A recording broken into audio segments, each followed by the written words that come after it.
It is Saturday, July the 5th of the year of the Lord 2025. The church celebrates today the memory of Saint Elizabeth of Portugal. She's from Spain, but she was married to the King of Portugal, and she was a very devout wife and a very charitable. She spent most of her money to serve the poor and the needy of Portugal. Today's gospel is taken from St. Matthew, chapter 9, verse 14 to 17. The disciples of John approached Jesus and said, "Why do we and the Pharisees fast much, but your disciples do not fast?" Jesus answered them, "Can the wedding guests mourn as long as the bridegroom is with them?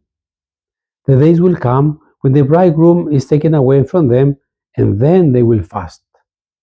No one patches an old cloak with a piece of unshrunken cloth, for its fullness pulls away from the cloak, and the tear gets worse.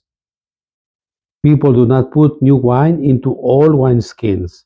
Otherwise, the skins burst, the wine spills out, and the skins are ruined.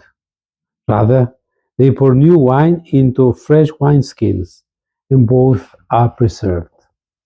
The Gospel of the Lord. Many religions have fasting. For example, the Muslims have the Ramadan, the Jewish have a lot of fasting, and we, the Catholics, also we fast. Obligatory, we fast two days during the year, Ash Wednesday and Good Friday, but we're invited to fast all the Fridays of Lent, and that's obligatory. And people, as a devotion, try to fast every week. And the question is about fasting at the end. And Jesus tells very clear that he is a bridegroom. What St. Paul says, in the letter to the Ephesians chapter 5, husbands, love your wives as Christ loves the church at the end. And Jesus is a bridegroom, he's with the disciples. This is why it's a feast day. The incarnation of Christ is the feast of humanity. How could the guest fast while the bridegroom is present? How can humanity fast when Jesus is present?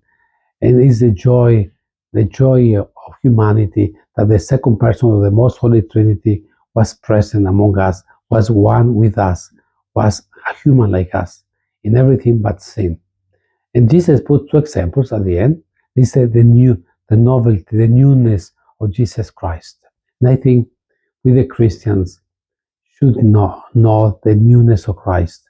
We are invited to meditate the Gospels. They are so beautiful, and reading the Gospels, meditating the Gospel, we can get the newness of Jesus Christ, the novelty that Jesus Christ brought about into our human nature at the end. So the invitation is to become Christ-like, to have the mind of Christ at the end. Please share this video with all your acquaintances.